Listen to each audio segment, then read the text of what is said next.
Hello, আসসালামু আলাইকুম everyone. সবাই কেমন আছেন? আশা করছি ভালো আছেন। আমি আলহামদুলিল্লাহ ভালো আছি।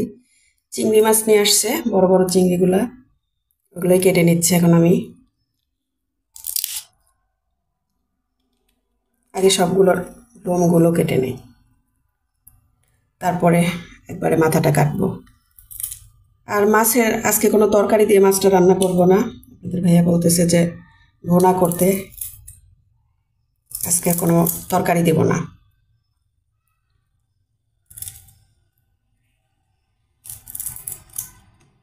পরে মাথাটা যেভাবে কেটে নেব, এর মধ্যে নোংরা থাকে সেগুলো বের করে নেব। এখন চিংড়ি মাছটা ভুনা করব। পেঁয়াজটা ভাজতে দিলাম আর সামান্য একটু লবণ দিয়ে দিচ্ছি, তাহলে তাড়াতাড়ি গলে যাবে। আর এই যে চিংড়ি মাছগুলো আমি সুন্দর করে কেটে বেছে ধুয়ে রেখে দিছিলাম। আর এই চুলায় এদিকে ভাত বসাইছি। অনেকদিন হলো গরম ভাতের সাথে ডাউলের বড়া খাই না, তো আজকে খুব খেতে ইচ্ছা করতেছিল, যে খেসারি ডাল ভিজিয়ে নিছিলাম, এখন ওই যে বেটে নিচ্ছি। আমার খুবই পছন্দ গরম গরম ভাতের সাথে ডাউলের বড়া। আপনাদের কার কার ভালো লাগে কমেন্ট করে জানাবেন।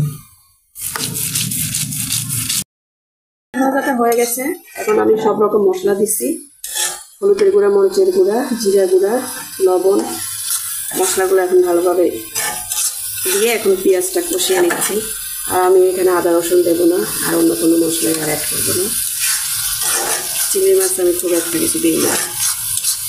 এখন পেঁয়াজটা ভালোভাবে কষানো হয়ে গেলে চিংড়ি মাছটা দিয়ে দেবো। আর ওইদিকে আমার ভাতও হয়ে গেছে, ডাল রান্না হয়ে গেছে। আর ডাউল বাটতেছিলাম যেটা, সেটা বাটা প্রায় শেষ। এরপরে ডাউলের বড়াটা ভাজলে পরে আমার আজকে রান্নাবান্না শেষ হয়ে যাবে।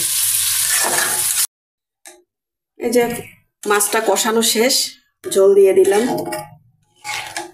ঝোল বলতে মানে একটু গা মাখা রাখবো।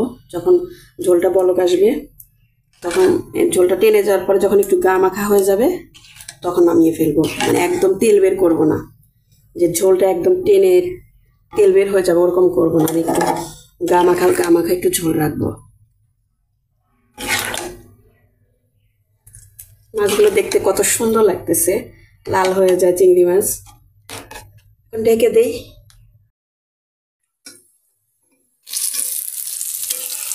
বড়াগুলো ভেজে নিচ্ছি, এক পাট হয়ে গেছে, আর এক পাট উল্টায় দিলাম। আপনাদের ভাইয়া চলে আসছে।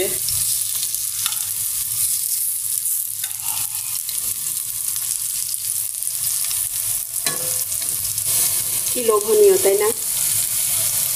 ডালের বড়া যে আমার গরম ভাতের সাথে এত প্রিয়, দেখে লোভ লাগতেছে। আর অনেকদিন খাওয়া হয় না, সেই লাস্ট রোজার মধ্যে খাইছিলাম পেঁয়াজু ভেজে। পেঁয়াজের সংখ্যাটা একটু কম দিয়েছি, কারণ এটা তো পেঁয়াজও না, একটু ডালের বড়া হিসেবে করছি, সেজন্য একটু কমই দিয়েছি পেঁয়াজ, যতটুকু লাগে মিডিয়াম। আর এদিকে আমার যে চিংড়ি মাছ রান্নাটাও হয়ে গেছে।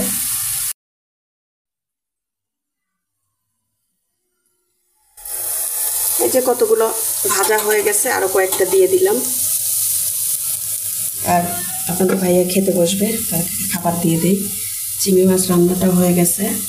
বললাম না একটু ভেজা ভেজা গা মাখা, একটু ঝোল ঝোল রাখবো। একদম তেল বের করে ওরকম করি নাই, একটু মাখা মাখা রাখছে।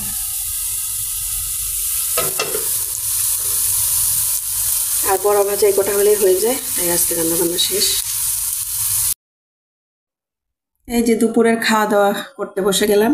আমার তো সবসময় লেট হয়, কারণ এখন তো সময় পাই না। পেজে অ্যাক্টিভ থাকতে গেলে সমস্ত কাজকর্ম লেট হয়ে যায়, সবার খাওয়া হয়ে যায়, আর আমি বিকেলবেলা খাই। মাত্র আসরের আজান দিল। আমার প্রিয় ডালের বড়া, চিংড়ি মাছ। যাই হোক, খাওয়া শুরু করি।